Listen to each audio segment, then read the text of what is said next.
We remain steadfast in our commitment in delivering local news that matters. Stories that inspire. Enriching the lives of Filipinos in the Philippines and across the globe. This is your GMA Regional TV. Buong puso para sa Pilipino. Narito na ang pinakamalalaking balita ngayong Lunes. Rider ng motorsiklo patay matapos mabangga ng SUV. 4 pang katao sugatan. Malakas na pag-ulan nagdulot ng abot tuhod na baha sa Lemery, Batangas. Bunto ng mga bunot at putol na sanga ng punong kahoy, inanod ng baha. Ilang tindera ng isda sa Lipa City Public Market na biktima ng umano'y peking pera. Ilang jeepney at tricycle driver dismayado sa nakaambang taas presyo sa mga produktong petrolyo bukas. At 22 anyos na cancer survivor na kauna-unahang summa cum laude sa isang kolehiyo sa Lipa City, kilalanin.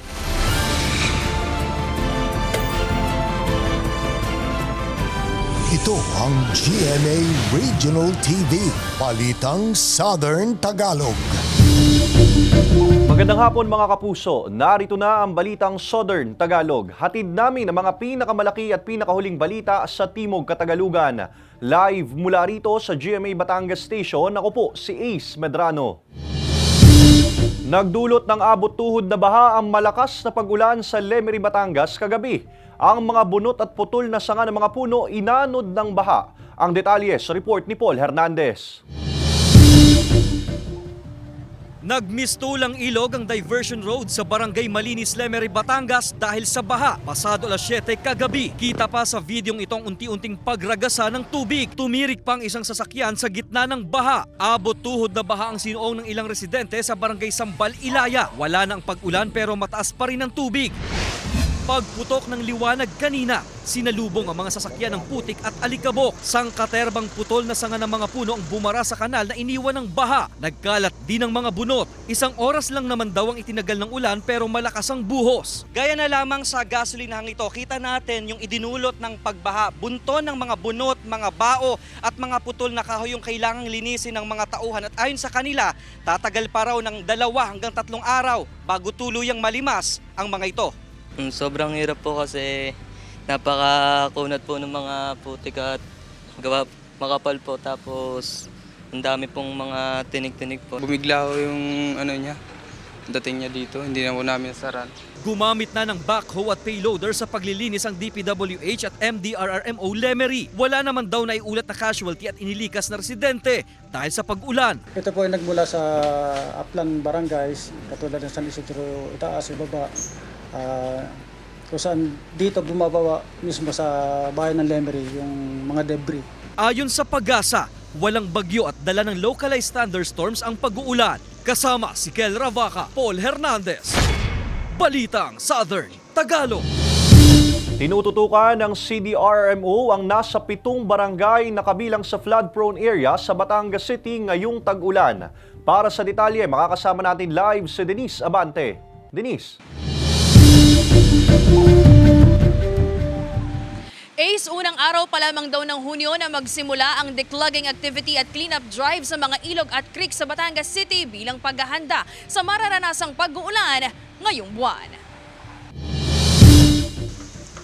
Ngayong nagsisimula na ang tag-ulan, tinututukan na ng Batangas City Disaster Risk Reduction and Management Council ang 7 barangay sa lungsod na posibleng makaranas ng pagbaha. Kabilang sa flood-prone areas ang mga barangay ng Tabangaw, Ambulong, Pinamukan Proper, Libho, Balagtas, Alangilan, Calicanto at Palyocan West. Sa tabi ng creek sa barangay Palyocan West, nakatirik ang bahay ng 39 anyos na si Marilu. Dito na raw sila nanirahan mula nang mag-asawa ito taong 2015 at ngayong muling nakararanas ng mga panakanak ang pag-uulan sa lungsod, nangangamba na naman daw siya para sa kaligtasan ng pamilya. Kaya ang kanilang mga gamit on the go na sakaling kailanganing lumikas. Kasi po may bata ako, pag po ganyang naulan, naalis na lang po kami talaga. Wala po talaga kaming ibang mapupuntahan. Kung meron po, hindi po kami magtitiis dito. Sa tuwing umuulan, bagyo, malakas po talaga yung baha dyan. Isa ang Barangay Paliocan West sa mga binabahang barangay tuwing nakararanas ng malalakas na ulan. Tinitinang dahilan ng pagbaha ang pagbara ng ilang basura sa creek. Mababang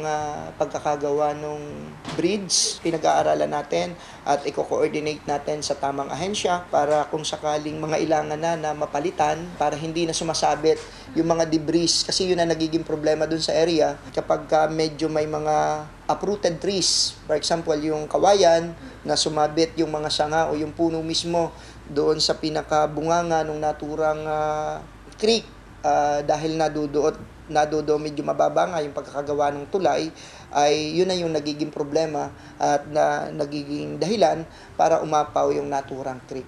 Ang pamilya ni Mang Agapito mahigit 20 taon ang naninirahan sa ilalim ng tulay. Gawa sa pinagtagpi-tagping kahoy at yero ang kanilang tirahan. Sanay na raw silang mag-anak sa lugar at hindi na rin sila nangangamba tuwing nakararanas ng masamang panahon.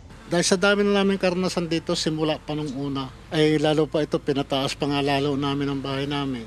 Okay naman ako kami dito. Sa karanasan ko, dahil hindi naman talaga kami na evacuate, talaga nandito rin lang kami. Ay kung maayos ang aming malilipatan, bakit ka hindi? Kagandang at may malilipatan na maayos-ayos. Pero pagka katod namang medyo mahirap na sa pupuntahan, ay mas komportable naman ako dito.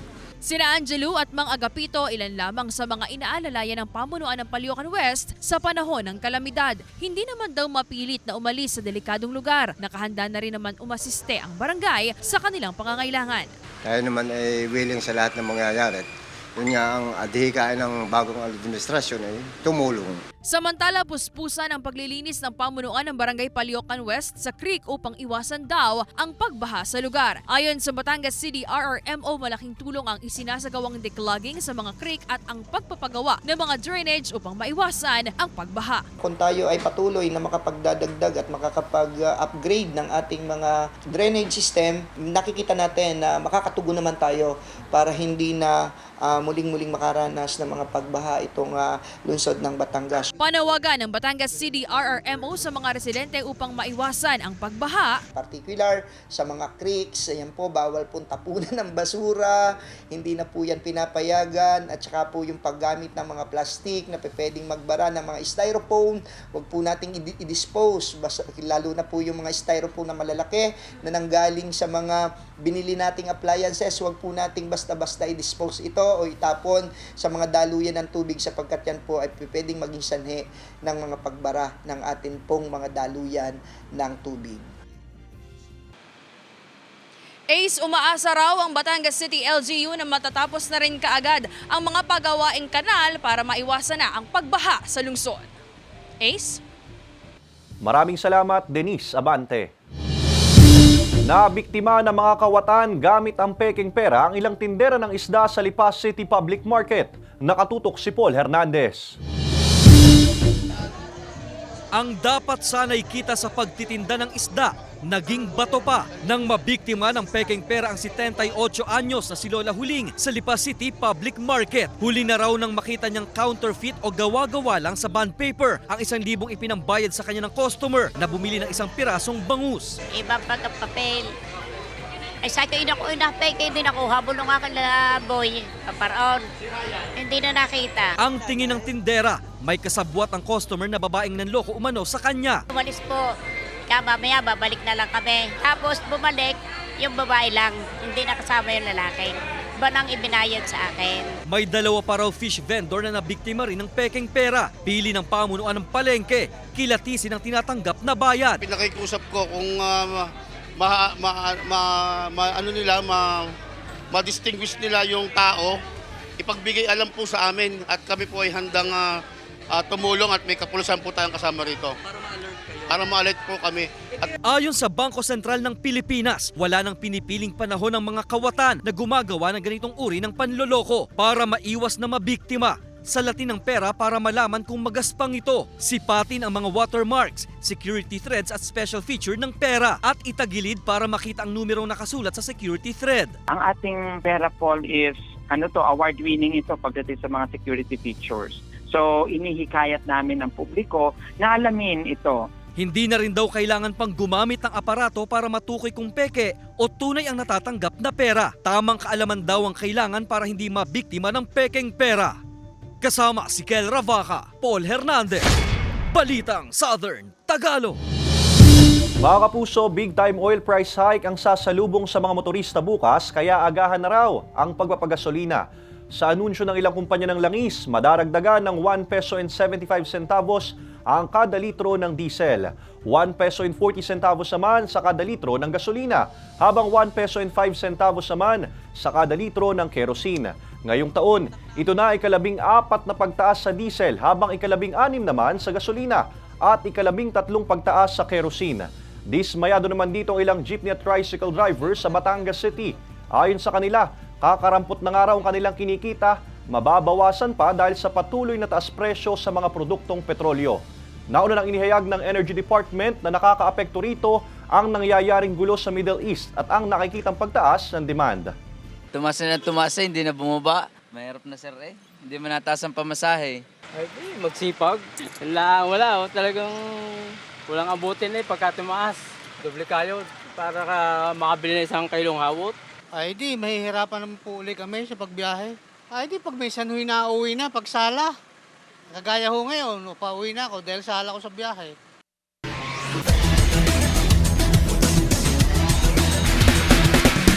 Kakatawan sa Pilipinas ang karate team mula Lipa City sa 3rd International Karate-Do Championship sa India. Ang koponan na nawagan ng suporta sa pamahalaan sa kanilang laban sa Setyembre. Narito ang report ni Paul Hernandez. Mas maliliit man sa inaasahang makakalaban pero may ibubuga pa rin sa lakas at galing ang Philippine Team na Karate and Allied Martial Arts Organization o KAMAO, pride ng Lipa sa Batangas. Sila ang kakatawan sa Pilipinas sa 3rd International Karate-Do Championship 2024 sa India. Kami yung talagang pinili to compete ng India kasi malaki silang organization. We are 12 countries. Kaya halos malaking digma ng aming lulusubin. Mula kata, sparring at focus meets routine, pakitang gilas na ang pambato ng Pilipinas. Binubuo ng nasa 20 miyembro ang delegado ng Pilipinas. Pare-pares naman po kasi kami nagtitraining. Naghahanda rin po kami nagpapakondisyon po kami ng katawan, ng isip po, ganun. Naituturo rin ng karate ang disiplina. Hindi ko po alam kung gaano kagaling. Sino? Yung taga-ibang bansa. Para kahit hindi na naman namin siya kasama, at least merong siyang magagawa na maipagtanggol yung sarili niya. Isa sa pinakabata sa grupo ang 8 taong gulang na si Rayleigh. Liksi raw ang pambato niya. Para po maligtas ko yung sarili ko. Para po matutunan yung self-defense. Sa ngayon, nananawagan ng suportang pinansyal ang kupunan sa lokal na pamahalaan at pribadong grupo o individual. Masuportahan at mabigyang pansin na mayroong manlalarong atleta ang Lipa City, Batangas na makikipag-join sa international tournament. Sa September 29, 2024, nakatakda ang torneo sa India. Kasama si Kel Ravaca, Paul Hernandez. Balitang Southern Tagalog. Mga kapuso, bukas Martes, June 25, makakaranas ng kawalan ng supply ng kuryente ang ilang barangay sa Lipa City, Calaca City, Nasugbu at Balayan, Batangas. Magsisimula ito alas 10 ng umaga hanggang alas 5 ng hapon, bunsod ng relocation ng mga linya. Samantala sa Miyerkules, June 26, makakaranas ng kawalan ng supply ng kuryente ang ilang barangay sa San Jose, Batangas, bunsod ng pagpapalit at paglilipat ng mga poste na apektado ng DPWH road widening projects. Ito ang GMA Regional TV, Balitang Southern Tagalog.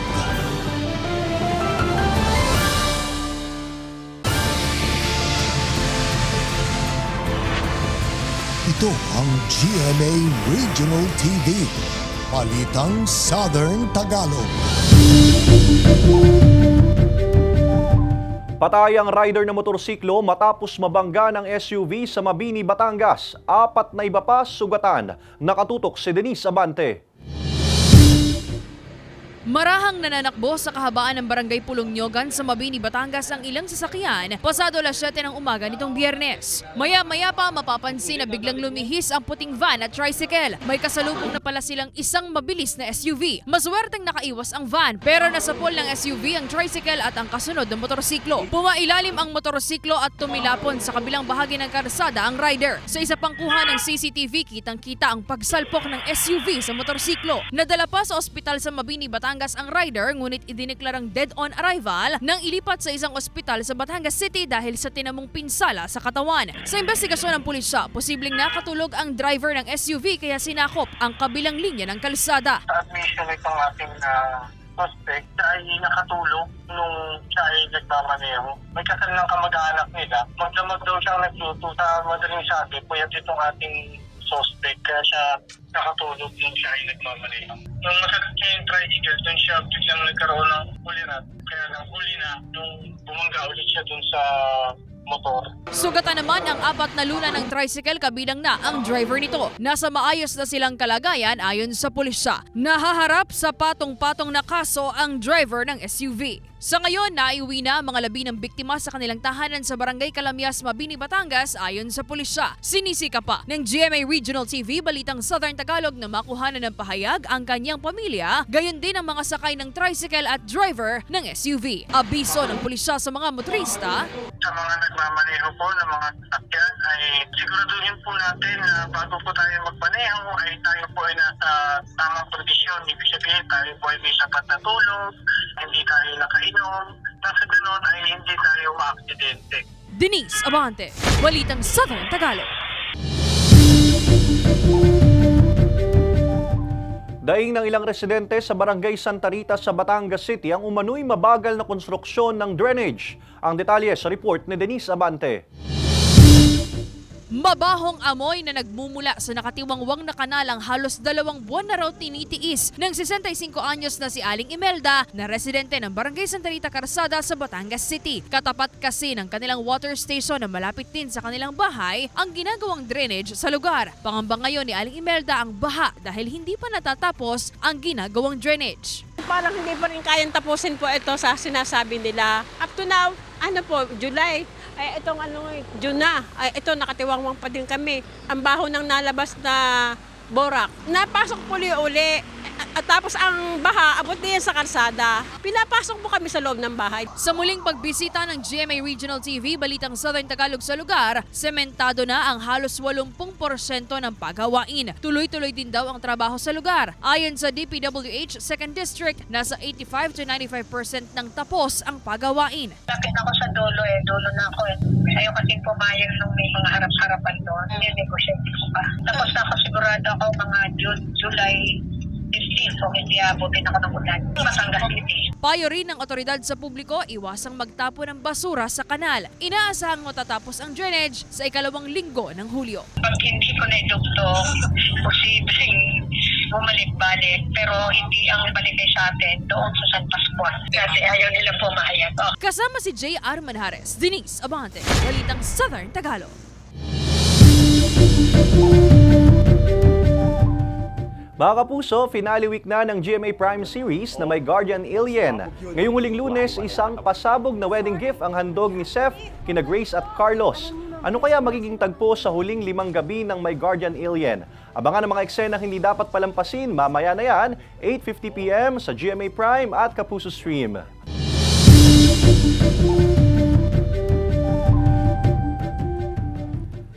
Mga kapuso, itong inyong GMA Regional TV interview sa Balitang Southern Tagalog. Ngayong Hunyo, ipinagdiriwang ang National Kidney Month. Base sa pag-aaral ng National Kidney Institute, ang chronic kidney disease o CKD ang ika-4 na nangungunang sakit sa Pilipinas na nakakaapekto sa 7 milyong Pilipino. Ang tinatamaan ng ganitong sakit na uuwi sa mas malalang kondisyon kung hindi maaagapan. Para bigyan tayo ng kaalaman, pag-uusapan natin yan kasama si Dr. Liza Gonzalez, ang Medical Officer 4 at Renal Disease Control Program Manager ng Batangas City Health Office. Magandang hapon po, Doc Liza. Magandang hapon, Sir Ace. Doc, paano po ba nakukuha yung sakit na chronic kidney disease at paano po ito nadidetect? So bago po kong sagutin yung inyong katanungan, ano po muna ang chronic kidney disease? So ang chronic kidney disease po ay isang uri ng sakit sa bato kung saan pumapalya po ang pagsasala ng ating dugo. Kadalasan po pag early CKD, wala po itong sintomas. Kung halimbawa makaranas po kayo ng pamamanas, paghapo, pagduduwal, yun po ang mga kadalasan na maaari. Ibig sabihin po, pwedeng hindi na chronic kidney disease or pwede naman po chronic kidney disease. So, mangyayari lamang po tayo magpakonsulta sa doktor. Nang sa ganun po, mabigyan po tayo ng test. Sa blood test po, doon po natin kukumputin ng mga espesyalista ang tinatawag nating estimated glomerular filtration rate o yun po yung function ng ating bato. Doon po yun kinukuha sa ating creatinine. Ang pangalawa pong test is yung urine test. Tinitingnan po ang protina o kaya albumin po sa ating ihi. Dok, matanong ko lang, namamana po ba yung CKD? Yes po, namamana po ito sa mga taong meron po talaga sa pamilya na mayroong chronic kidney disease. So kumbaga Dok, pag yung pamilya mo o yung mga magulang mo o lolo't lola may ganun, dapat lagi ka na rin na magpa-test.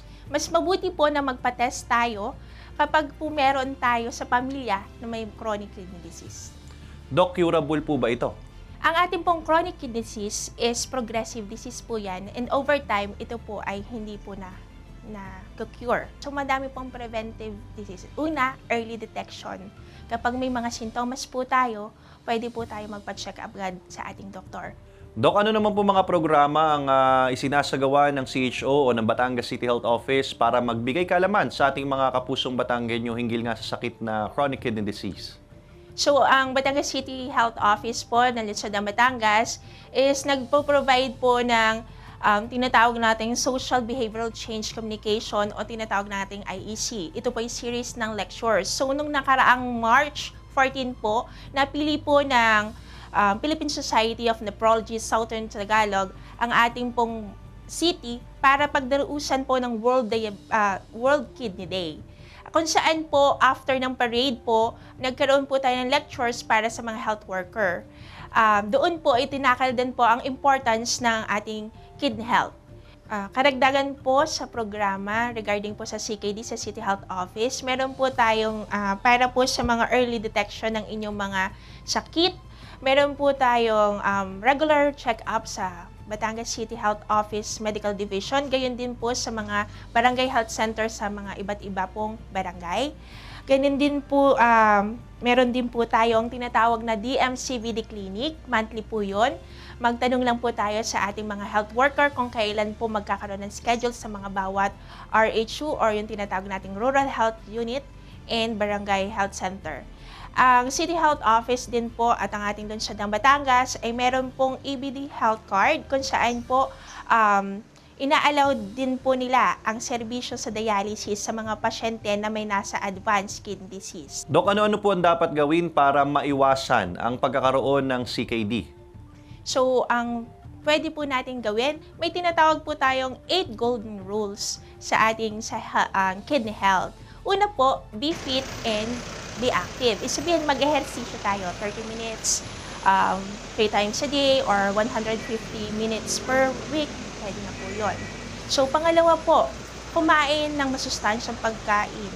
So, yun po yung pwede nating check yung pinggang Pinoy natin as reference po natin. Pangatlo po, tubig po. Pag-inom ng tamang dami ng tubig. 8 to 12 glasses of water is good po. And avoid po na replacement ng coffee ng ating mga paboritong milk tea at saka yung mga energy drink para po sa water. So, dapat po may water tayo. Do not smoke. So, napaka-importante. Or use vape. Bawal po natin ko nun kasi prone din po tayo sa CKD doon. Moderate lang po ang alcohol and siyempre, do not use drugs. So, yun po yung iba.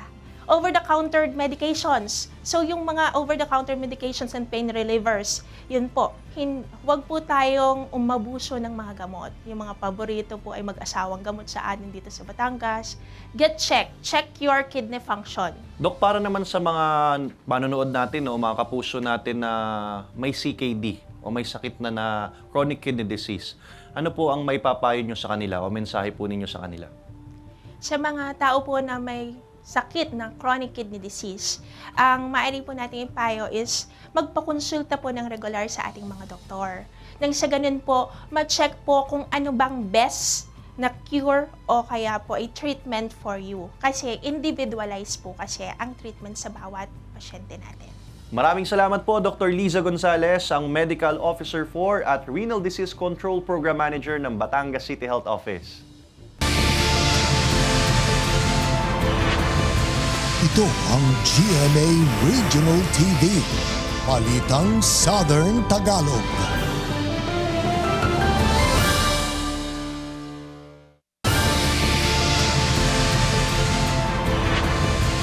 Ito ang GMA Regional TV, Balitang Southern Tagalog. Sa kuha ng CCTV camera, makikita ang isang babae na naglalakad sa isang sidewalk sa Kharkiv, Ukraine. Pero habang papalapit siya sa dulo, bigla na lang may sumabog sa kaliwang bahagi ng sidewalk. Nagkalat ang mga basag na salamin at debris sa lugar. Ligtas naman ang babae na nakalayo sa lugar. Ayon sa Reuters, isang gusali roon ang binomba ng Russia. 3 katawan na sawi sa insidente, habang nasa 70 katawan na italang sugatan sa pagsabog.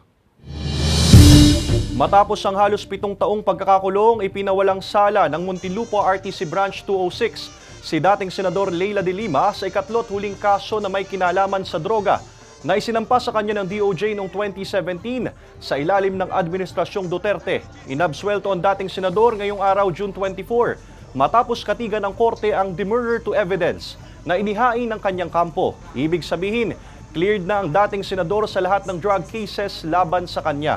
Nobyembre noong nakaraang taon nang payagan siya ng korte na magpiyansa. Sabi noon ng korte, hindi malinaw na napatunayan sa salaysay ng mga testigo na sangkot si De Lima sa illegal drug trade.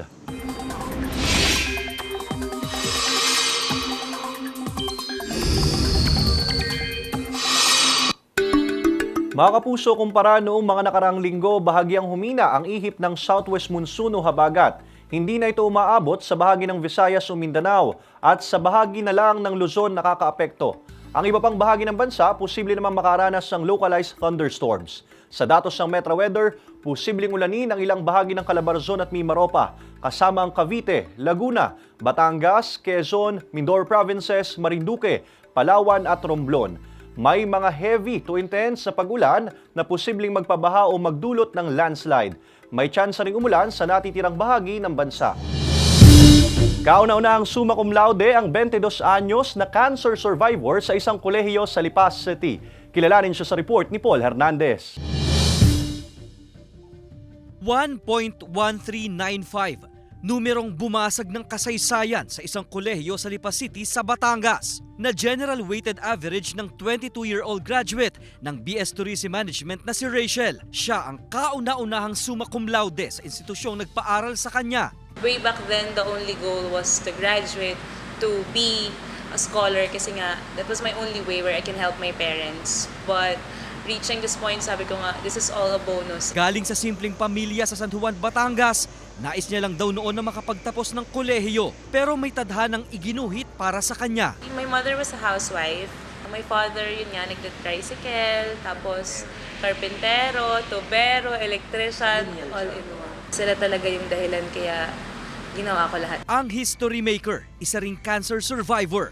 2019 nang ma-diagnose siya ng classical Hodgkin lymphoma na umabot sa stage 4 pero tuloy lang siya sa buhay at pag-aaral. My family is close to surrendering everything. Lahat ginawa ko, lahat ng adjustments sa food, sa lifestyle para makasurvive. And it was really the support of my family and friends who brought me here. 2023 nang maging cancer-free siya. Kaya ang mga kaibigan at naging guro niya sa kolehiyo hindi matawaran ang paghanga kay Rachel. We are already in our 76th year, tapos this is the first time na merong summa cum laude yung school. Kung may pressure man, a good kind of pressure and inspiration. Kapag sasagot, talagang matagal po yun, tapos pure English po yun. Pag sumagot na po siya, tapos na po. Yung kumbaga, ay second emotion na lang, ay opo, ganun po. Ganun na lang po yung sabihin ng mga classmates. Ate Rachel is really excellent po. Kasi nandun po lagi yung dedication niya para i-work po yun. Bukod sa kanya, may isa rin siyang kaklaseng nagtapos ng summa cum laude. Hindi ang record-breaking na marka ang gustong iwan ni Rachel, kundi ang mga ginawang sakripisyo, pagsisikap, at determinasyon na sa kabila ng lahat ng sakit at hirap, hindi dapat sinusukuan ang pangarap. Kasama si Kel Ravaca, Paul Hernandez, Balitang Southern Tagalog. Samantala, mapapanood nyo po ang episode na ito at iba pang pinakahuling lokal na balita sa official website ng GMA Regional TV, www.gmaregionaltv.com. Pwede rin kayo bumisita sa aming official YouTube channel, GMA Regional TV, at i-click ang subscribe button para sa pinakamainit na balita mula sa rehiyon. Dahil sa GMA Regional TV, local news matters. At yan ang mga pinakamalaki at pinakahuling balita sa Timog Katagalugan. Maraming salamat sa pagsama sa amin, pati na mga kapuso sa ibang bansa na tumutok sa mga balita sa rehiyon.